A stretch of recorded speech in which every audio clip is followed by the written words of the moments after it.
प्रिय दोस्तों, नमस्कार। भारत में अनेकों संत, अनेकों महापुरुष, अनेकों योगी ऐसे हुए हैं जो एकदम निचले स्तर पर रहे, जिन्होंने अपना पहले जीवन एकदम निचले स्तर पर जिया और अचानक से वे ऐसे रूपांतरित हुए कि उल्टा नाम जपत जग जाना, वाल्मीकि भय ब्रह्म समाना। वाल्मीकि उन्हीं में से एक थे। अंगुलीमाल, सदन कसाई, गणिका, ऐसे अनेक अनेक हुए जो एकदम नीचे कोटि पर रहे, निचले स्तर पर, निचले स्तर का जीवन, जिसको आप सबसे गंदा जीवन कहते हैं, वो ऐसा जीवन जी रहे थे, कर्मों की ऐसी अवस्था में। और फिर महापुरुष ऐसे हुए कि जिसको कोई पा ना सका। इतने ऊंचे ऊंचे कोटि के महापुरुष हुए।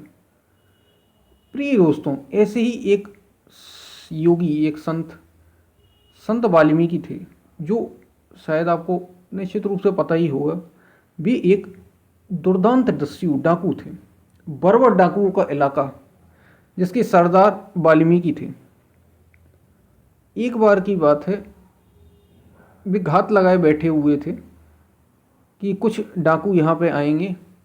डाकू मतलब घात लगाए बैठे थे कि जो भी यहाँ से निकलेगा हम उसको मारेंगे, उसको लूटेंगे और अपना जो रोज़मर्रा का काम था घर ले जाएंगे। वहाँ से सप्त ऋषि गुजरे उस रास्ते से। उसी रास्ते पर वाल्मीकि, संयोग की बात की, वाल्मीकि उसी रास्ते पर, एक इलाका होता है डाकुओं का अपना अपना, उस रास्ते पर बटे होते हैं। उस रास्ते पर वे अपने डकैती, जिसको कहते हैं, वो करते हैं। सप्त ऋषि संयोग की बातें गुजर रहे थे। वाल्मीकि ने जैसे ही उनको देखा और हमला बोल दिया, और वे बोले जो कुछ हो खबरदार। वाल्मीकि बोले जो कुछ हो निकाल के यहाँ रख दो, मैं एक भी व्यक्ति को जीवित नहीं छोड़ूंगा। अगर मुझे यहाँ से धन रुपया, तुम्हारे पास जो कुछ भी, अगर तुम कुछ बचा के ले गए तो एक जिंदा नहीं बचेगा, यहाँ से एक भी जीवित नहीं जाएगा। संत बोले अरे भाई, हमारे पास क्या, हम तो संत हैं, सब कुछ हमने छोड़ दिया है, हम केवल ईश्वर का भजन करते हैं, उसी में आनंद रहते हैं, आनंद मग्न रहते हैं, हमें कुछ नहीं चाहिए और हमारे पास कुछ है भी नहीं। वाल्मीकि बोले ऐसा होता है क्या, ये सब व्यर्थ की बात है। संतों ने अब चूंकि इलाका वो था, तो उनने इस बारे में सुन रखा था कि यहाँ पे भयंकर डाकू है। संयोग की बात, संतों ने वाल्मीकि से कहा कि तुम जो ये करते हो, ये सारी चीज़ें कर रहे हो, लोगों को मार रहे हो, कईयों को तुमने विधवा बना दिया, कईयों को अनाथ बना दिया, कईयों को संतान विहीन कर दिया, ये जो दुर्धर पाप कर रहे हो, इसके लिए तुम्हें पता है सजा क्या है? रो नरक मिलेगा तुम्हें, घोर नरक में जाओगे। वाल्मीकि बोला अब चाहे कुछ भी मिल जाए, ये मैं अपने लिए नहीं कर रहा हूँ, ये मैं अपने परिवारजन, अपने मित्रजन, बंधुजन, अपने बच्चों, इन सब के लिए कर रहा हूँ, इनका पेट पालो, मुझे तो कुछ चाहिए ही नहीं। वाल्मीकि ने स्पष्ट उत्तर में उत्तर दिए। तो वे संत बोले अगर तुम्हें कुछ नहीं चाहिए और तुम उनके लिए ये सब कर रहे हो, तो क्या ऐसा होगा कि जो तुम्हें नर्क मिलने वाला है, वे तुम्हारे परिवारजन, तुम्हारे पत्नी, तुम्हारे बच्चे, तुम्हारे पिता, तुम्हारी माता, तुम्हारे मित्रजन, प्रियजन तुम्हारे साथ ये कर्म भोगेंगे, जो बुरे कर्म, जो पाप कर्म तुम कर रहे हो? वाल्मीकि ने कहा इसमें क्या है, वे तो भोगेंगे, जब वे सारी चीज़ें हमारे साथ कर रहे हैं, मैं उनके लिए ये सब कुछ कर रहा हूँ, तो क्यों नहीं भोगेंगे? वे जरूर भोगेंगे। संत बोले एक बार अपने घर में जाके ये पूछ के आओ। वाल्मीकि ठहरे डाकू, बोले वाह, हम यहाँ पे घर जाएं और तुम यहाँ पे 9-2-11 हो जाओ। तुम वाल्मीकि को ही, जो सबसे डाकुओं का सरदार, उसी को बेवकूफ़ बनाने लगे। संत बोले तुम्हें जो करना है कर डालो, जहाँ बांधना है बांध दो हमें, हम यहाँ से एक पल भी नहीं जाएंगे, हम यहाँ से हटेंगे नहीं, जब तक तुम लौट के नहीं आ जाते, हम यहीं पे हैं। वाल्मीकि को धक्का लगा इस बात का कि सच में मैंने ऐसा किया, कईयों को विधवा बनाया, कईयों बच्चों को अनाथ कर दिया, कईयों को संतान विहीन कर दिया, निश्चित रूप से मुझे नरक मिलना है, क्योंकि मैंने कोई अच्छा काम तो किया नहीं। याद रखिए दोस्तों, हर कोई जो भी बुरे से बुरा काम कर रहा है, वो जानता है कि कहीं ना कहीं मैंने बुरा किया है। उसके भीतर ये भाव होता है, चाहे हम हो या आप हो, कोई भी हो। वाल्मीकि के साथ भी ऐसा ही था। तो वे तैयार हुए इस बात पे, लेकिन अब वाल्मीकि तो डाकू ही थे ही। उन्होंने फर्स्ट क्लास रस्सी बांधी पेड़ से, सब संतों को, सप्त ऋषियों को बांध दिए। बोले ठीक है मैं आता हूँ, जब तक तुम लोग यहीं रहो। बोले बिल्कुल जाओ और पूछ के आओ। वाल्मीकि सोचते हुए बढ़ते चले जा रहे थे। वो घर पहुँचते हैं, और घर पहुँचते ही सबसे पहले उनकी पत्नी मिली। और वाल्मीकि ने पत्नी से पूछा, तुम ये कपड़े जो पहन रही हो, ये जो श्रृंगार करती हो, ये सब 16 श्रृंगार करती हो, सस्ती तैयार होती हो, ये पता है मैं कैसे लाता हूँ? मैंने कईयों को विधवा बनाया, अनाथ बनाया, संतान विहीन कर दिया, तब जाके तुम ये सब ऐश आराम से जी रहे हो। इसकी सज़ा है घोर नरक मिलेगा मुझे, मृत्यु के बाद घोर नरक मिलेगा। तो तुम मेरे साथ उस घोर नरक को भोगोगी कि नहीं? पत्नी बोली, पत्नी ने एक झटका दिया। पत्नी बोली, मैं क्यों नरक भोगूंगी? तुम मुझे ब्याह कर लाए थे, तुमने मेरे साथ विवाह किया, ये तुम्हारी जिम्मेदारी है कि तुम कैसे मुझे रखते हो। तुम्हें ये जिम्मेदारी है कि तुम मेरा खर्चा करो, मेरे लिए सामान लाओ, मुझे मेरा पालन पोषण करना, मेरे बच्चों का पालन पोषण करना, ये तुम्हारी जवाबदारी है। वाल्मीकि को एक धक्का लगा, गहरा धक्का। वाल्मीकि ने कहा, जब मैं आता था और लूट का सामान लेके आता था, तब तो एकदम कून फान के आ जाती थी मेरे पास और कहती थी स्वामी आइए बैठिए, और सारा सामान ले जाती थी और सब कुछ कहती थी, मैं आपकी अर्धांगिनी हूँ, ये हूँ वो हूँ। आज जब मैं कह रहा हूँ कि पाप भोगने के लिए तू मेरे साथ रहेगी या नहीं, तो तूने मना कर दी। तो इसने मना कर दिया, बहुत धोखा दिया इसने तो मुझे। गहरा आघात लगा वाल्मीकि। इसके बाद उनके पिता लगभग 70 वर्ष की उम्र, वे भी एक डकैत थे। और वाल्मीकि अपने पिता के पास जाते हैं और यही प्रश्न रखते हैं, पिताजी ये जो आपकी बीमार थे, वे पलंग पर डले हुए थे और अपनी बीमारी को भोग रहे थे। वो खास तौर से आप जानते हैं कि बीमार व्यक्ति जब उम्र 70, 72, 75 होती है तो घुटनों के दर्द, जोड़ों का दर्द भयंकर रूप से प्रभावित करता है लोगों को, जिनको ये समस्याएं होती हैं। ऐसे ही बीमारी से, दो एक बीमारी से वे भी ग्रसित थे।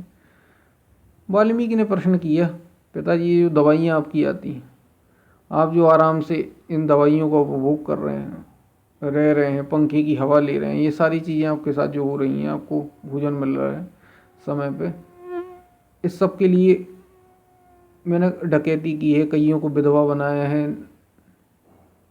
बहुत सारी चीज़ें की हैं, और इसकी सज़ा नरक है, घोर नरक। आप मेरे साथ वो नरक भोगेंगे कि नहीं? सीधा प्रश्न। वाल्मीकि के पिता चिल्लाते हुए बोले, अरे दुष्ट पापी, मैं तो वैसे ही अपने पाप की सज़ा भोग रहा हूँ। ये जब बादल होता है, बारिश के समय जो बादल जब आसमान में छाते हैं, आकाश में छाते हैं, तो शरीर एकदम दर्द होने लगता है, जिनको पीड़ा होती है। तो वो कहते हैं मैं तो वैसे ही कष्ट भोग रहा हूँ। अरे दुनिया में एक से एक पुत्र हुए हैं जिन्होंने अपने माता पिता को, उनका उद्धार कर दिया, उनका कल्याण कर दिया। श्रवण कुमार जैसे पुत्र हुए हैं जो अपने माता पिता को कंधे पे लेके और यात्रा कराते हैं।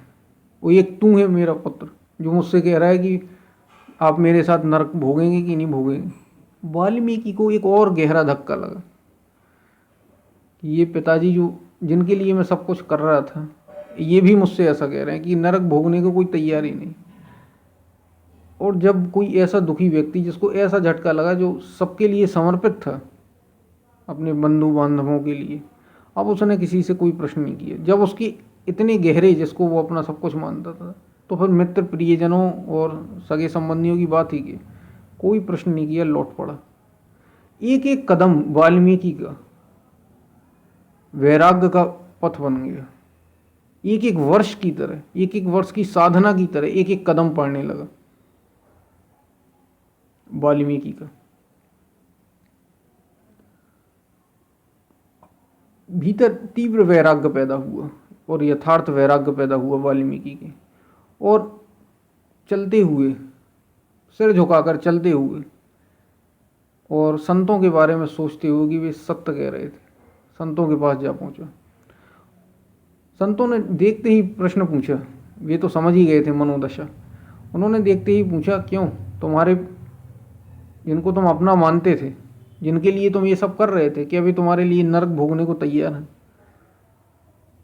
वाल्मीकि ने कहा, नहीं, कोई भी मेरे लिए, यहाँ तक कि मेरे अपने पत्नी, पिता, बच्चे, कोई भी मेरे लिए नरक भोगने को तैयार नहीं। वे कह रहे हैं कि तुम्हारा एक धर्म था, तुम अपने कर्मों की खुद ही जिम्मेदार हो, अपने नरक भोगना भोगो, अपने पूरे पाप कर्म तुम भोगो, हम क्यों भोगें?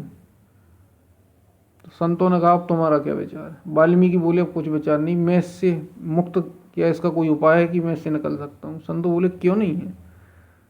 तुम्हें तो ये पता ही नहीं था, तुम दूसरे के लिए, अपने सगे संबंधियों, इनको, इनके पालन पोषण के लिए सब कुछ कर रहे थे, कुछ भी नहीं समय बिगड़ा। तुम यहीं बैठो और राम राम का जाप शुरू करो। विधि बताई, साधना की विधि एक विशेष होती है, जो सदगुरुओं से ही मिलती है, हर कोई नहीं बताता, वैसी विधि बताई। राम नाम दिया उनको जपने के लिए शुरुआत में, और साधना की और गहनतम विधि उनको बता दी। अब वाल्मीकि जन्मों के डाकू ठहरे। राम नाम जब उनने कहा तो उनके मुंह से निकला माँ। उन्होंने कहा, राम राम राम कहो, तो उनके मुंह से निकला राम, तो निकला नहीं, माँ निकला, मार। पहले उन्होंने कहा माँ, फिर कहा रा, माँ रा, माँ रा। जब वाल्मीकि ऐसा बोले तो उन्होंने कहा, ठीक, तुम मरा मरा मरा ही जपो। और वाल्मीकि मरा मरा मरा और बोले, यहाँ से उठना मत, हिलना मत, हम यहाँ से लौट के आएंगे, हम तुम्हारी साधना से सच्चे महापुरुष थे, संत थे, सप्त ऋषि थे। साधना की विधि दी, और साधना की विधि के लिए फिर महापुरुष कहीं भी रहते हैं, दुनिया में कहीं भी गुरु रहता हो, कहीं से भी आपको वो साधना, आपकी जैसे जैसे उन्नति होगी वैसे वैसे प्रदान करता चला जाएगा। उसके लिए शरीर से पास होना ज़रूरी नहीं है। भी बोले, हम जा रहे हैं, हम लौट के जब तक ना आ जाएं तब तक यहीं बैठे रहना, इसी पेड़ के पास। और पास में ही एक तालाब था, सरोवर था। उन्होंने कहा, इसका पानी पीना है, पत्ते सत्ते खाना, जो भी है, ना तो कहीं भोजन के लिए जाना, कुछ मत करना। अगर तुम्हें पार होना है तो, अगर तुम उस तत्व को पाना चाहते हो, तो सत्य को पाना चाहते हो, तो अपना कल्याण करना चाहते हो, तो पापों से छूटना चाहते हो, तो एक ही उपाय है। वाल्मीकि बैठ गए, और फिर क्या था, जिस लगन के साथ वे डकैती करते थे, डाकू थे, जिस मेहनत के साथ वे सब काम करते, उसी मेहनत के साथ उन्होंने साधना शुरू कर दी। और फिर क्या था, उल्टा नाम जपा जग जाना, वाल्मीकि भय ब्रह्म समाना। 12 वर्ष बीत गए। उनके आसपास, कहा जाता है, उनके आसपास बामियाँ बन गई, बामियाँ बना ली दीमकों ने, अपनी दीमक आसपास लग गए। ऐसी साधना, ऐसे डूबे, ऐसी चिंतन में ऐसे डूबे कि डूब ही गए। और जब निखरे तो वाल्मीकि हो गए, डाकू से संत हो गए, महापुरुष हो गए, योगी हो गए। और ऐसे योगी हुए कि जब भगवान राम वहाँ से निकलते हैं, कुछ ऐसे महापुरुष, भगवान राम ने दंडकारण्य वन में और अलग अलग क्षेत्रों में कुछ महापुरुष, कुछ ऋषियों को हाथ जोड़कर प्रणाम किया, कुछ को सिर नवाकर प्रणाम किया, कुछ को घुटनों के बल प्रणाम किया। और कुछ ऐसी विभूतियाँ थीं, जैसे अगस्त, जैसे भरद्वाज, जैसे वाल्मीकि, उनमें ही वाल्मीकि थी, जिनको दंडवत प्रणाम किए भगवान ने। तो उन्हीं में से ये थे जो कभी डाकू थे। और आप जानते हैं कि उन्होंने पहले ही जो आगे घटना रामायण की होने वाली थी, उसको पहले ही रामायण के रूप में लिख दिया, राम का पूरा जीवन वृत्तांत लिख दिया। ऐसे त्रिकालज्ञ महापुरुष हुए। और जब वे सप्त ऋषि बाद में लौट के आते हैं, 12 वर्ष बाद लौट के आए, तो वाल्मीकि ध्यान में डूबे थे। उन्होंने कहा आंखें खोलो तुम अपनी, और वे ब्रह्म के समान हो गए थे। अर्श से, फर्श से और अर्श तक की यात्रा कर ली थी, धरती से आकाश को छू लिया था। वे जिस स्तर पर निम्न कोटि का जो जीवन जी रहे थे, सामान्य काम क्रोध लोभ में डूबे हुए, वे ब्रह्म तक की यात्रा, ईश्वर तत्व तक की यात्रा और पूर्णता तक, उस पूर्णता को पा गए। और उनका हृदय परिवर्तन ऐसा इस रूप में हुआ, इतना बड़ा रूपांतरण हुआ। प्रिय दोस्तों, हम सभी के पास भी ये मौका है, जीवन के हर एक क्षेत्र में आप कुछ भी करते हो, सब कुछ करते हुए भी आप अगर उसी लगन के साथ जो संसार में आपने लगन लगा रखी है, बस उसी को ईश्वर की ओर मोड़ना है। आपको लगन को मोड़ना है, आपका ध्यान लक्ष्य की ओर होना चाहिए, आपका ध्यान उस ओर होना चाहिए जो आप पूर्णता को पाना चाहते, उसके लिए होना चाहिए। बाकी आपको कोई चीज़ शुरुआत में छोड़ने की ज़रूरत नहीं है। अगर आप उसको कर पाए तो भगवान जो हृदय स्थित परमात्मा है, जो ईश्वर तत्व है, वो खुद ही आपको छुड़ा लेगा, अगर उसे साधना आपसे करानी होगी तो। और अगर आप उसी रूप में उसको पा सकें तो आपको छोड़ने की ज़रूरत भी नहीं पड़ेगी। जैसा ज़रूरत पड़ेगी वैसा हो जाएगा, लेकिन लगन, वो जागृति चाहिए। तो आप सब कुछ रहते हुए भी कर सकते हैं, सब छोड़ने की आपके अंदर क्षमता आ जाएगी, और छोड़कर भी वाल्मीकि जैसे ब्रह्म ज्ञान को प्राप्त कर सकते हैं। तो दोस्तों, ये थी संत वाल्मीकि की कहानी, जो एक डाकू से इतने बड़े महापुरुष हुए। हम फिर मिलते हैं, तब तक के लिए धन्यवाद।